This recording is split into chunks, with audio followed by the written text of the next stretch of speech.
तो चलिए खबर में दम है में आज सबसे पहले बात करेंगे भजनलाल कैबिनेट के उस फैसले की जिस पर सूबे का सियासी पारा चढ़ गया है। सरकार ने अव्यवहारिक बताते हुए गहलोत राज के बनाए 9 जिलों पर कैंची चला दी, जिस पर कांग्रेस स्वाभाविक रूप से हमलावर है। और इसके बाद सूबे के सबसे बड़े रेस्क्यू ऑपरेशन को लेकर के भी आपको बता दें कि प्रदेश की सियासत में फोन टैपिंग का भूत एक बार फिर से लौटा गया। तो पिछली सरकार में कांग्रेस इससे पीड़ित थी, अब बीजेपी है। राजनीतिक इतिहास में ऐसे आरोप अक्सर लगाए जाते रहे हैं, लेकिन कभी कोई ठोस सबूत नहीं मिले।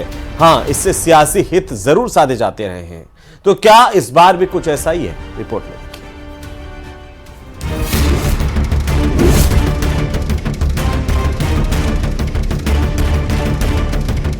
राजस्थान के कैबिनेट मंत्री किरोड़ी लाल मीणा ने अपनी ही सरकार पर फोन टैपिंग के आरोप क्या लगाए, कांग्रेस के हाथों एक बड़ा मुद्दा लग गया। कांग्रेस विधानसभा सत्र के दौरान अपने तमाम मुद्दों को साइड में रखकर के लगातार फोन टैपिंग को लेकर के हंगामा करती रही। आने वाले विधानसभा सत्र में भी बताया जा रहा है कि कांग्रेस इस मुद्दे पर अभी चुप बैठने वाली नहीं है।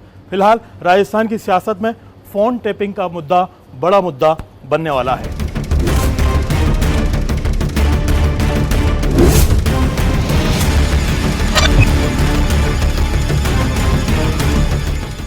जयपुर के पास एक सभा में अपनी ही सरकार पर फोन टैपिंग का आरोप लगाकर कैबिनेट मंत्री किरोड़ी लाल मीणा ने सूबे का सियासी पारा हाई कर दिया है।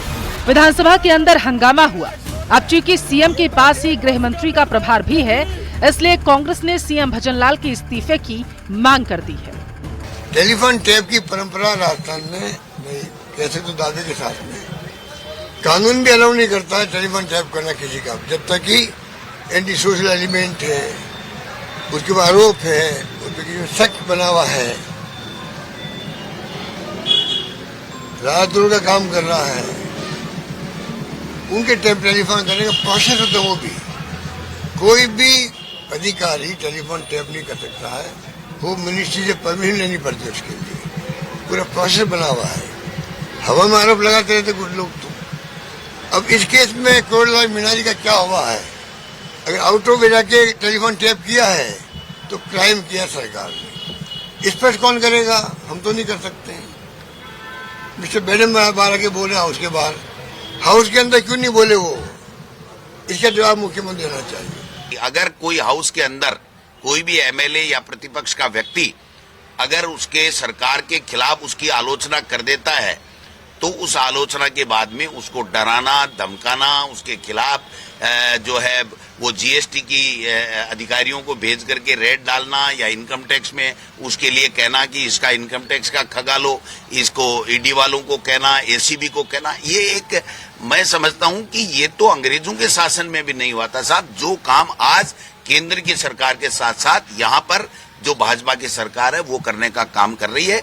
पूरा प्रदेश और पूरा देश जानना चाहता है कि एक जिम्मेदार व्यक्ति जो आपकी सरकार के मंत्री हैं वो आरोप लगा रहे हैं कि उनके साथ उनका फोन टैप हो रहा है और सरकार के पास जवाब कोई नहीं है। सिर्फ उनका संगठन कार्रवाई करके जवाब पूछ रहा है कि आपने ऐसा क्यों बोला गया। कोई आम नागरिक बोलता, कोई उनके दल का कार्यकर्ता बोलता, मैं समझ सकता हूं, लेकिन सरकार का एक मंत्री और ये मजाक बना रखा है। वो इस्तीफा दिए बैठे हैं, उनका इस्तीफा एक्सेप्ट नहीं हो रहा।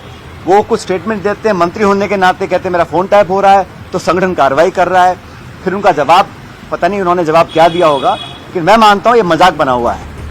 सीएम का इस्तीफा मांगने वाली कांग्रेस शायद ये भूल गई कि गहलोत सरकार के समय भी फोन टैपिंग कांड हुआ था। पिछली कांग्रेस सरकार में यही आरोप बीजेपी के तत्कालीन मुख्यमंत्री अशोक गहलोत पर लगाए गए थे, जो अब मौजूदा मुख्यमंत्री भजनलाल शर्मा पर लगाए जा रहे हैं। बीजेपी के दिग्गज कहते हैं कि इसी बहाने कुछ बयानवीर अपनी उपस्थिति भी दर्ज कराने की नाकाम कोशिश कर रहे हैं। जिनको अपने आप को ऐसे लोग जिन्होंने मजहब की संपत्ति को, संप्रदाय की संपत्ति को, समाज की संपत्ति को, सामूहिक संपत्ति को हड़प करके अपने व्यक्तिगत स्वार्थों के लिए उपयोग किया है, इसके अतिरिक्त तो कोई उसका विरोध नहीं कर रहा है। विरोध करके वो समाज में जो सामाजिक ताना बाना है उसको डिस्टर्ब करने की कोशिश करने वाले लोग उसका विरोध कर रहे हैं।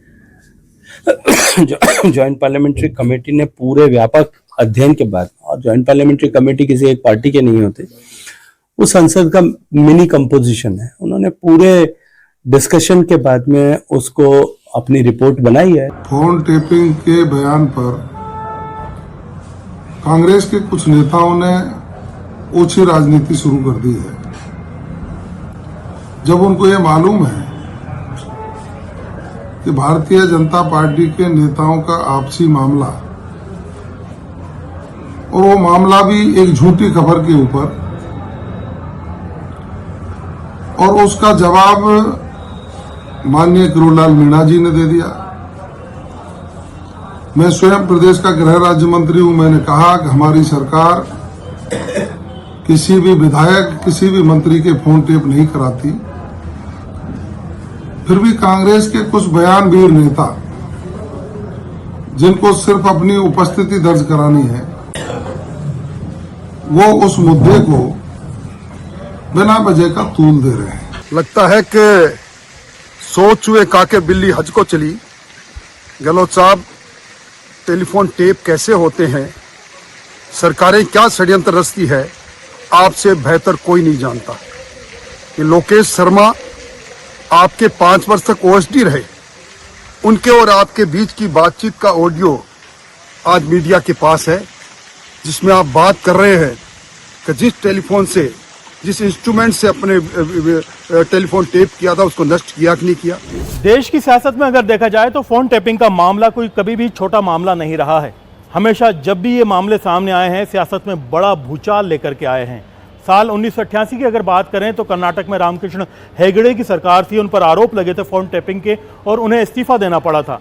फोन टैपिंग के आरोपों के चलते ही प्रधानमंत्री के पद से चंद्रशेखर को इस्तीफा देना पड़ा था। उन पर राजीव गांधी की जासूसी करवाने के आरोप लगे थे। इसी तरह का कुछ सियासी भूचाल अब राजस्थान में आया हुआ है, जिसके बहुत से सियासी अनुमान लगाए जा रहे हैं कि इन आरोपों के मामले क्या हैं, ये नतीजा आखिरकार कहां तक पहुंचेगा। बीजेपी ने किरोड़ीलाल मीणा को कारण बताओ नोटिस दिया, जिसका जवाब उन्होंने पार्टी अध्यक्ष को भी दे दिया है। हालांकि उन्होंने जवाब में क्या लिखा या सार्वजनिक नहीं किया गया, लेकिन नोटिस का जवाब देने के बाद मीडिया से बात करते हुए किरोड़ीलाल मीणा ने यह जरूर कहा कि उनसे गलती हो गई है। वो नाराजगी मेरी नहीं थी, जो मेरे से गलती हुई वो आपने नोटिस में पढ़ लिया है, उसका जवाब दे दिया।